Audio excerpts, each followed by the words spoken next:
నమస్తే ఫ్రెండ్స్, నేను మీ ఆనపోసల వెంకటేష్. ఎన్నికల కమిషన్ రాహుల్ గాంధీ మీద దౌర్జన్యం చేసినంత పని చేస్తూ ఉంది. ఎందుకు ఈ విధమైనటువంటి దౌర్జన్యానికి పాల్పడుతుందంటే, రాహుల్ గాంధీ ఎన్నికల కమిషన్ చేత రాహుల్ గాంధీని భయపట్టిస్తే అయిపోతుంది.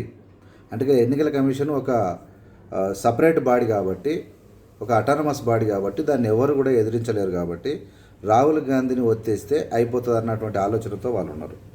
ముఖ్యంగా ఎన్నికల కమిషన్ రాహుల్ గాంధీ అడిగిన క్వశ్చన్లకు ఆన్సర్ చెప్పాలంటే అఫిడవిట్ ఇవ్వాలి, లేదంటే సారీ చెప్పాలి అన్నది. ఇప్పుడు మేమేమంటున్నాం కాంగ్రెస్ పార్టీ తరఫున, లేదంటే రాహుల్ గాంధీ తరఫున మేమేమంటున్నాం అంటే, అయ్యా నువ్వు ఇచ్చినటువంటి తూటుపాలేషు ఈ యొక్క ఓటర్ లిస్టులకు, నువ్విచ్చినటువంటి చేసేటువంటి ఈ పనులకు మేము అఫిడవిట్ ఇవ్వడం ఏంది? చట్టబద్ధమైనటువంటి నీ యొక్క ఎన్నికల కమిషన్, మీరు ఎన్నికల లిస్టు తయారు చేస్తే నీ నోటికి ఉంటేనే చెప్తా ఉన్నావు 65 లక్షల మంది డిలీట్ చేసినాం. అందులో 22 లక్షల మంది చనిపోయిన వాళ్ళు ఉన్నారు. వాళ్ళు ఇంకా డిలీటే చేయలేదు. అంటే ఎంత ఘోరం అంటే 22 లక్షల మందిని మీరు డెడ్ పీపులే ఉన్నారని చెప్పిండు ఆ లిస్టులో. 22 లక్షల మంది, 65 లక్షలలో 22 లక్షల మంది డిలీట్ చేయలేదంట, చనిపోయిన వాళ్ళ లిస్టు. అంటే మీరు రాహుల్ గాంధీలో పెట్టుకొని పోయి తప్పులో కాలేస్తున్నారు. మీరు మీ నరేంద్ర మోడీ తెలివితేటలు ఈ ప్రజల ముందు సరిపోవనేది ఇప్పటికైనా మీరు గుర్తిస్తే మంచిది. లేకపోతే మీ పని అయిపోయింది. ఆల్రెడీ మీ తప్పుడు లిస్టులకు, అంటే మీ ఓటర్ లిస్టులకు మేము అఫిడవిట్ ఇవ్వడం ఏంది? మీ తప్పుడు లిస్టులకు మేము అఫిడవిట్ ఇవ్వడం ఏంది? ఇదెంత దౌర్భాగ్యం! ఎట్లా అడుగుతారు? యాక్చువల్గా ఆయన ఏం చెప్పిండంటే, ఎన్నికల కమిషన్ ఏం చెప్పిండంటే 65 లక్షల ఓట్లు బీఆర్లో డిలీట్ అయినాయి, అందులో చనిపోయినాయి ఇంకా డిలీట్ చేయలేదు అంటుండు. అంటే మొత్తము ఒక చెత్త లిస్టులో 2024 ఎన్నికల్లో ఒక ఓటర్ లిస్టులతోనే ఎలక్షన్లకు తీసుకుపోయాడు. అంటే చెడేవు రాహుల్ గాంధీ గుంతలో దొబ్బనికి పోయి, రాహుల్ గాంధీ మీద బురదలో పోయి మీ బండారం బయటపడుతూ ఉంది, మీ రంగు బయటపడుతూ ఉంది, మీ పరువు పోతూ ఉంది. మీ ఇష్టం, మీ పరువు ఏమైనా చేసుకోండి. నిన్న మాట్లాడుతూ దొరికిపోయి 2024 ఎన్నికలకు ఒక తప్పుడు లిస్టుతోనే మీరు ఎన్నికలకు పోయిర్రు. మీరు ఇచ్చినటువంటి తయారు చేసిన ఈ తప్పుడు లిస్టుకు రాహుల్ గాంధీ అఫిడవిట్ ఇవ్వడం ఏంది? ఆయనని మీరు అడగడం ఏంది?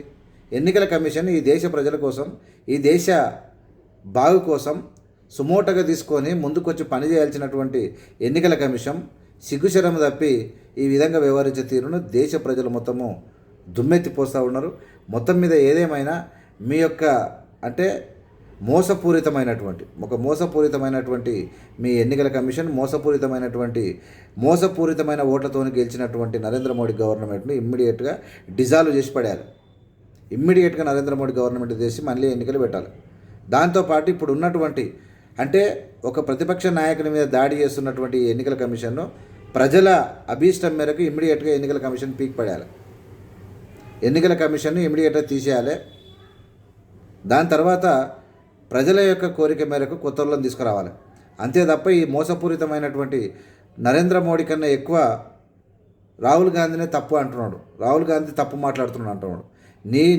నీవిచ్చినటువంటి ఓటర్ లిస్టులో తప్పులు చూపిస్తే, నీవిచ్చినటువంటి తప్పుల లిస్టుకు రాహుల్ గాంధీ అఫిడవిట్ని అడగడం అనేది నీ యొక్క తెలివి తక్కువతనానికి ఇది ఒక నిదర్శనం. మొత్తం మీద టోటల్గా ఎన్నికల కమిషన్ అనేది దేశ ప్రజల ముందు దొరికిపోయింది, పరువు తీసుకున్నది. ఖచ్చితంగా నువ్వు అఫిడవిట్ అడగడమే నువ్వు చేస్తున్నటువంటి పెద్ద తప్పు, ప్రజలకు దొరికిపోయినటువంటి తీరు. ఏది అడిగినా ఇది ఇయ్యము, అది ఇయ్యము, ఏది అడిగితే అది ఇయ్యరు. నువ్వు ఏది అడుగు దానికి ఇప్పుడు సీసీ ఫుటేజ్ ఇవ్వమంటే ఇయ్యం. ఇక్కడ రీడింగ్ ఫార్మాట్లో డిజిటల్ ఓటర్ లిస్ట్ ఇవ్వమంటే మేము ఇయ్యం, ఏది అడిగినా ఇయ్యం. కానీ అఫిడవిట్ నీ దొంగ లిస్టులకు, మీ తప్పుడు లిస్టులకు మీరు ఎందుకు డిలీట్ చేసిరు? చచ్చిపోయిన వాళ్ళే చేసిరా, బతికిన వాళ్ళే చేసిరా?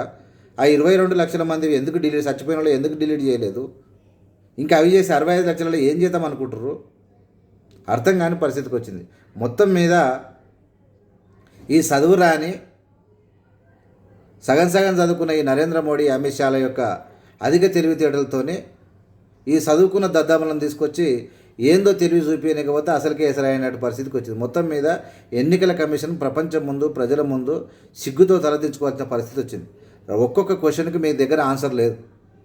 మీ ఏందని ఎన్నికల కమిషన్ డ్యూటీ ఏంది? రాహుల్ గాంధీ మీద అటాక్ చేయడమా? రాహుల్ గాంధీ మీద అటాక్ చేయడమా ఎన్నికల కమిషన్ డ్యూటీ?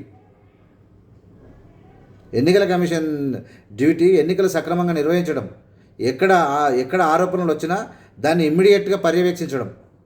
తను నాకు అఫిడవిటీ నువ్వు ఇచ్చిందే నువ్వు చేసిందే పనికిరాని ఒక అసెంబ్లీ కాన్స్టిట్యున్సీలో 1,00,000 ఓట్లు తప్పు జరిగినాయంటే ఆ సిగ్గు తప్పినటువంటి తప్పుడు లిస్టుకు మేము అఫిడవిట్ ఇవ్వాలా? అఫిడవిట్ మేమెందుకు ఇస్తాం? నువ్వు అఫిడవిట్ ఇప్పుడు డిమాండ్ చేస్తూ ఉన్నాం. అఫిడవిట్ ఇవ్వాల్సింది రాహుల్ గాంధీ కాదు, ఎన్నికల కమిషన్ అఫిడవిట్ ఇవ్వాలి తప్పు జరగలేదని. అఫిడవిట్ మీరు ఇవ్వాలి. నీ తప్పుడు లిస్టు కాదు, నేను సుఖమైన లిస్టే, మేము నరేంద్ర మోడీ కోసం పనిచేస్తలేము, మేము చాలా కరెక్ట్గా చేసినాము అని నీ సంగతి తెచ్చిపోతుంది. ఎన్నికల కమిషన్ కూడా జైలుకు పోయేటువంటి పరిస్థితికి ఈ ప్రపంచంలో ఎప్పుడు లేదు. తెచ్చితట్టు ఎవరు మీరు? టోటల్గా అఫిడవిట్ ఎవరు ఇవ్వాలంటే ఎన్నికల తప్పుడు లిస్టు ప్రచురించి ఎన్నికలకు పోతున్నందుకు అఫిడవిట్ మీరు ఇవ్వాలి, రాహుల్ గాంధీ కాదు. మొత్తం మీద అపయాస పాలవుతున్నటువంటి ఎన్నికల కమిషన్, దాన్ని చూసుకొని ఎగురుతున్నటువంటి బీజేపీ తుడుచుకు పెట్టుకునే ప్రమాదం ఉంది. చూస్తూనే ఉండండి. ఏవిఎం మీడియా లైక్ చేసి, షేర్ చేసి, సబ్స్క్రైబ్ చేసి ప్రజలకు పంపండి. మొత్తం మీద అపహాస్య పాలైనటువంటి మీడియాకి దానికి ముఖమే లేదుగా. ఎన్నికల లిస్టు తప్పు, నా తప్పు లేదని చెప్పి అప్పుడే పెట్టి మీరు ఇవ్వాలి. కానీ నీ తప్పుడు లిస్టుకు రాహుల్ గాంధీని అడగడం, ఎవరిని పడితే వాళ్ళు అడగడం, మీరు అప్పుడే పెట్టి అని అడగడం అనేదే మీరు చేసినటువంటి పెద్ద తప్పు. ఆ తప్పును మీరు ఎట్లా సరిదిద్దుకుంటారు, ఎవరి చేతుల మోకరిల్తారు, ఏమవుతారు అనేది వేచి చూసాల్సి ఉంది. Thank you so much. Video ధన్యవాదాలు.